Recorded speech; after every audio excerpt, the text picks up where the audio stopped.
일단 고온 다습한 환경을 좀 피하는 게 일단 첫 번째겠죠. 그 다음에 땀을 덜 흘리도록 하는 게 두 번째고, 그 두 가지만 지켜도 사실은 기본적으로 유지는 시킬 수 있는데, 나빠지면 또 고생스럽게 이렇게 약도 쓰고 이렇게 해야 되는 거죠.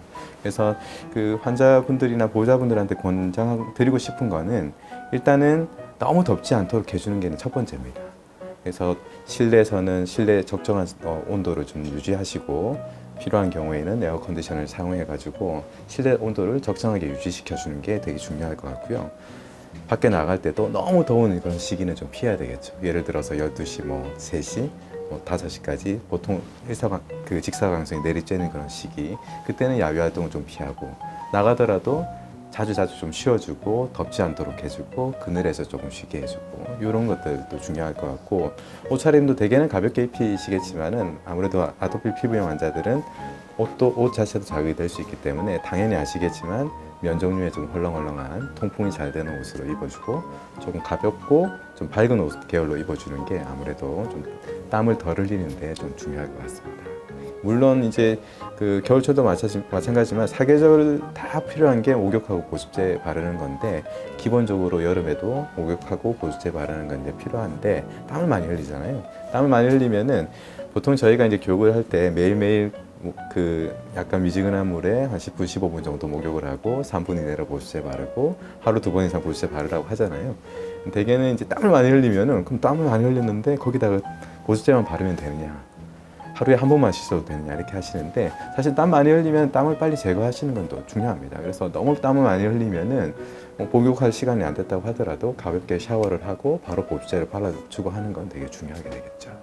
그다음 보습제 같은 것도 약간 좀 시원하게 했다가 사용하는 것도 좀 도움이 되겠고, 이런 거 여름철에만 조금 이제 이런 걸 신경을 쓰시면은 피부 관리하시는데 많이 도움을 받을 거라고 생각이 됩니다. 너무 자외선 농도가 높은 시기는 대개는 고온 다습한 환경이잖아요. 여름철에 너무 많이 노출이 되면은 몸의 온도도 오르고, 그다음에 땀도 많이 나게 되기 때문에 오히려 그것 때문에 더 아토피 피부염은 심해질 수가 있습니다. 그래서 적절하게 노출이 되고 적절하게 야외 활동을 하고 하는 건 얼마든지 할 수 있으나, 과도한 노출은 피해야 됩니다. 예를 들어서 선스크린, 그런 선블록 제품 같은 거를 안 사용하고 그냥 바깥쪽에서 그냥 이렇게 선탠을 한다든지, 이런 것들은 사실 피해야 되는 것들이죠. 적당하게 놀면서 적당하게 노출되고 또 땀을 빨리 씻어내고 보습제 발라주고 이렇게 하는 거는 얼마든지 해도 되는데, 과도한 노출은 피해야 됩니다. 실제로 과다하게 노출되실 때 땀을 많이 흘렸을 때는 악화된다고 이렇게 알려져 있거든요. 그거는 조심해야 돼요. 땀은 우리 몸에서 그냥 나는 거죠. 온도가 체온이 올라가면은 발환을 시켜서 체온을 유지하기 위해서 땀을 흘리는 거잖아요. 정상적인 그런 생리작용인데, 여름에는 워낙에 이제 고온 다습하기 때문에 사계절에서 가장 땀을 많이 흘리는 시기고, 그게 땀을 많이 흘리는 것 자체가 아토피 피부염의 악화 요인이 되기 때문에 땀을 덜 흘리게 하는 거는 이제 중요하게 되는 겁니다.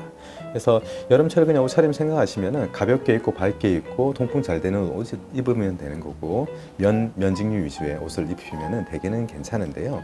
옷차림은 그 정도로 하더라도 너무 더운 환경에서 많이 노출되면 어쩔 수가 없어요. 땀을 많이 흘리게 돼 있거든요. 그런 환경, 너무 더운 시기는 좀 피하는 게 좋을 것 같고, 아까 말씀드렸던 것처럼 실내 온도 관리라든지 습도 관리, 아까 온도는 한 25도, 23도, 요즘은 정부에서 권장되는 실내 온도가 있기 때문에 그 정도는 괜찮거든요.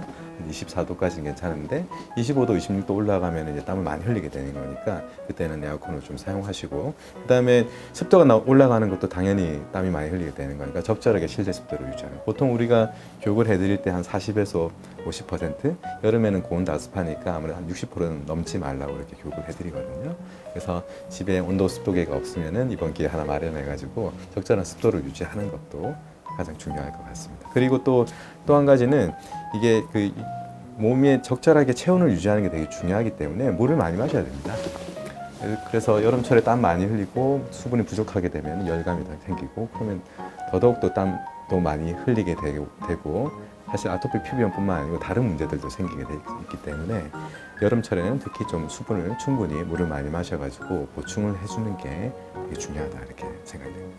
보통 아토피 피부염이 한 2세, 3세 넘어가면 보통 이렇게 접히는 부분이 많이 생기잖아요. 목이라든지 팔이라든지 다리 뒤쪽이라든지 이런 접히는 부분이 많이 생기는데, 거기엔 땀이 많이 고이거든요.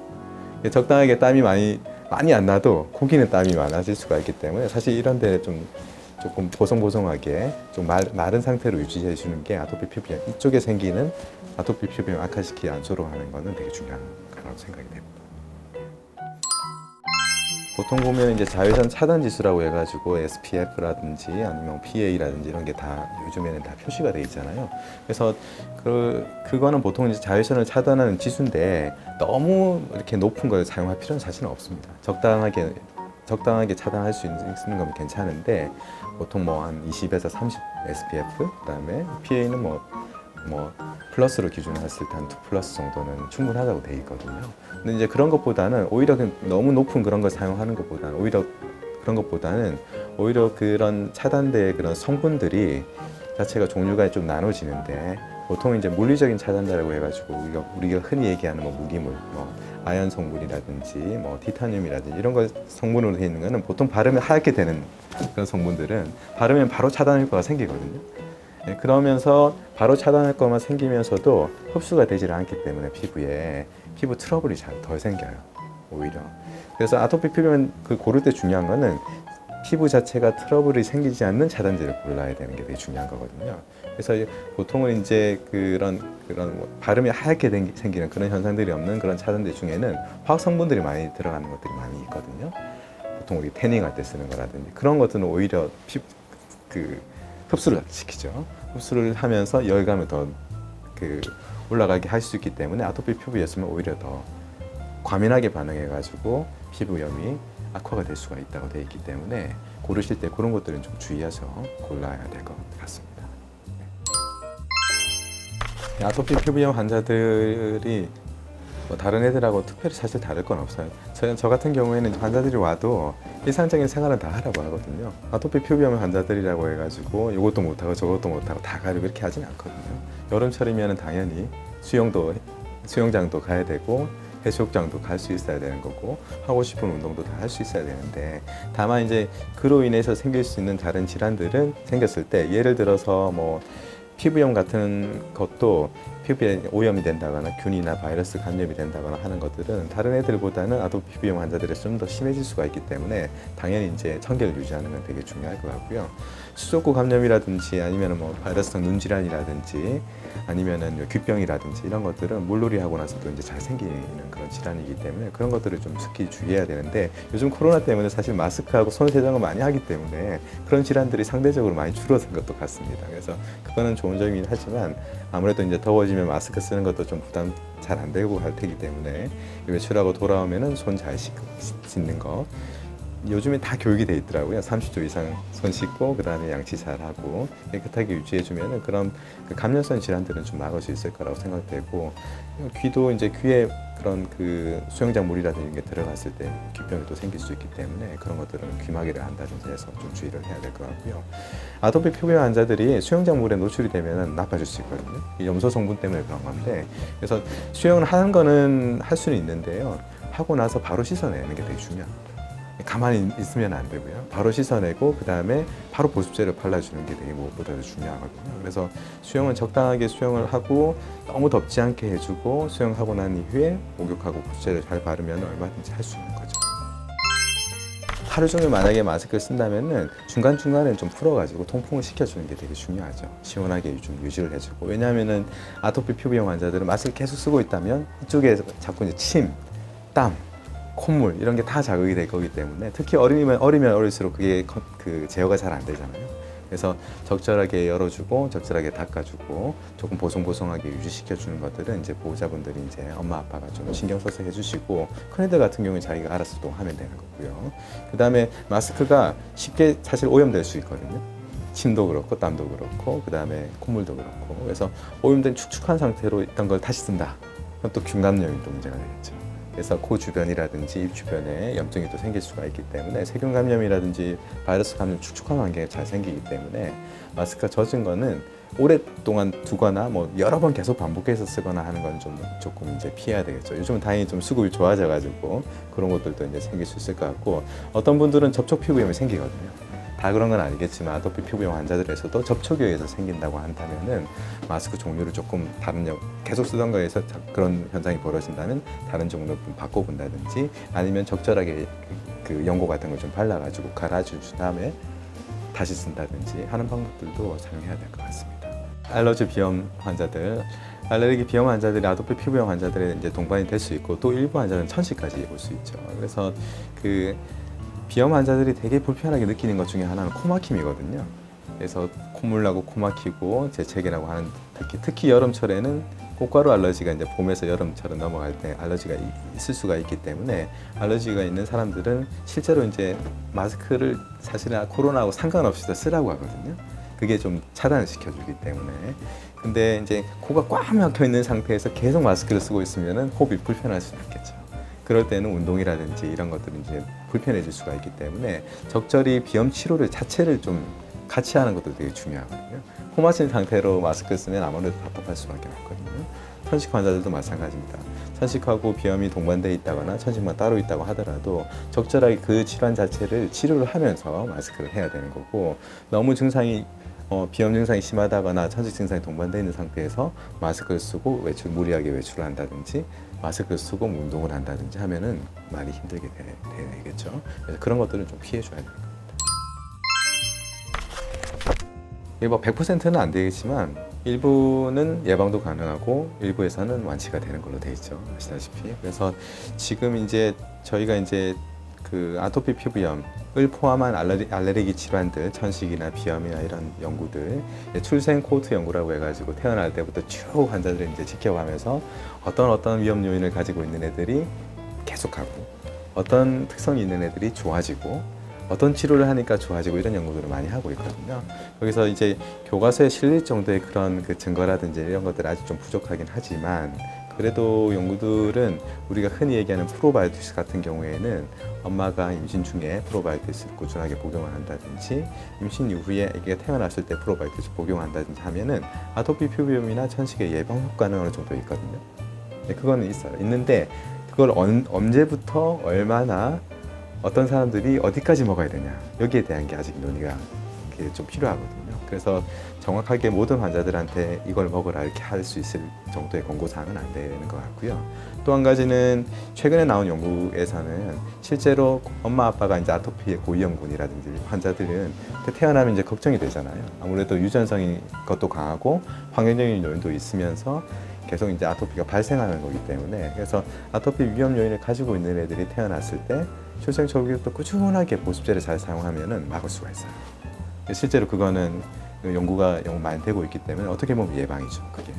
그래서 유전적으로 받은 그 유전적인 요인은 어떻게 할 수는 없지만 환경적인 노출이 아토피 피부염의 발생 위험 요인이라고 되어 있는 것들을 적절하게 관리를 해주고 아까처럼 말씀드린 것처럼 필요한 경우에는 뭐 프로바이오티스라든지 아니면은 실제로 보습제를 어린 연령에서부터 꾸준하게 바르는 게 사실 쉬운 일은 아니거든요. 생각해 보시면 아시겠지만 잘 지내고 크게 문제 없는 애들한테 보습제를 하루 2번씩 이렇게 계속 바른다? 쉬운 일은 아니지만 그거 자체가 실제로 예방 효과는 어느 정도 있습니다. 그래서 이거는 뭐 교과서적으로 이렇게 딱 무조건 다 해야 된다 이런 건 아니지만 연구 결과 그런 게 나오는 게 있기 때문에 일부 환자에 대해서는 예방이 된다고 생각을 하고요.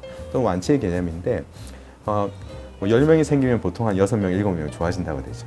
그래서 크면서 좋아지는 친구들이 저절로 좋아지는 친구들 또는 적절하게 치료를 하면서 좋아지는 친구들이 한 60, 70% 정도 되니까 완치도 되는 거죠. 근데 나머지 이제 30, 40% 환자들은 왔다 갔다 나빠졌다가 좋아졌다가 나빠졌다 좋아졌다 하는데 특히 아까 여름철 지금 얘기하고 있지만 여름철에는 이런 악화 요인들 또 겨울철에는 겨울철 나름대로 악화 요인들 또 개인적으로 개인 생활 환경 그 다음에 실내 실외 뭐 학교 그 다음에 운동 이런 거 관련해 가지고 개인적인 악화 요인들이 다 따로 있거든요. 거기에 의해서 계속 왔다 갔다 반복하는 경우가 한 30-40%는 되고 그런 친구들은 나중에 이제 소아 청소년 성인까지 이제 이행이 될 수가 있는 거거든요. 그래서 그 완전히 뭐 완치가 안 되는 그런 불치의 병은 아니지만 분명히 안 좋아지는 사람도 있지만 잘 안 좋아지는 부분 또 개 중에는 정말 힘들게 이제 지내는 부분들이 있는데 최근에는 좀 좋은 소식은 그런 그 난치성 중증의 아토피 피부염 환자들에서 특별히 이제 생물학적 제재라고 해가지고 저희가 이제 스테로이드 요법도 쓰고 바르는 약, 먹는 약, 그다음에 목욕 보습하고 생활 환경 관리하면서도 잘 치료가 안 되는 부분들에 대해서 그런 환자들에 대해서는 생물학적 제재 같은 걸 사용했을 때 실제로 효과를 많이 보는 경우도 있거든요. 조금씩 발전을 하고 있는 분야입니다. 그래서 중증 아토피 피부염, 그다음에 난치성 아토피 피부염을 가지고 있는 사람들도 조금 이제 희망적인 소식이 이제 들리기 시작하고 있으니까요. 꾸준하게 관리하고 포기하지 마시고 계속 유지하시는 게 되게 중요하다고 생각됩니다. 아마 이게 다 마찬가지일 것 같은데요. 아토피 피부염이든 뭐 천식이든 알러지 비염이든 이런 알레르기 질환들의 특징은 만성인 거죠. 오래가고. 그 다음에 치료가 되는 듯 하다가도 다시 나빠지고 약을 오래 써야 되고 그게 상당한 부담입니다. 환자에도 부담이고 어린 연령에서는 이제 보호자들도 되게 부담이고 그런 애들을 돌보는 다른 가족들뿐만 아니고 학교, 유치원 뭐 다 부담이거든요. 그래서 그런 부담들이 상당한 부담을 다들 느끼고 있기 때문에 되게 그런 그 부담감을 이제 전체적으로 줄이는 게 되게 중요한데요. 사실은 이제 제가 볼 때는 되게 꾸준함이라고 생각해요. 중요한 거는. 그래서 그 표준적인 치료법이라고는 정해져 있거든요.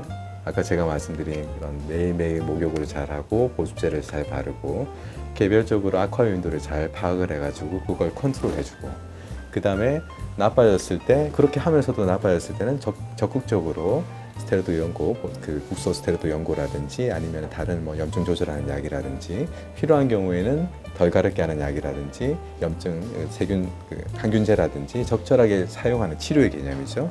적절하게 치료하는 방법을 개별적으로 다 아셔야 돼요. 그래서 환자도 좀 큰 애들은 스스로가 알아야 되고 작은 애들은 어쩔 수 없게 되지만 보호자분들도 이 아토피 피부염의 만성화 그다음에 재발성 경과를 예를 하셔가지고 나빠졌을 때 치료법을 바로 아셔야 됩니다. 그래서 묵히시면 안 돼요. 그래서 적극적으로 치료하고 빨리 조기에 치료하는 게 훨씬 약도 아끼고 훨씬 부담이 덜 되는 지름길이거든요.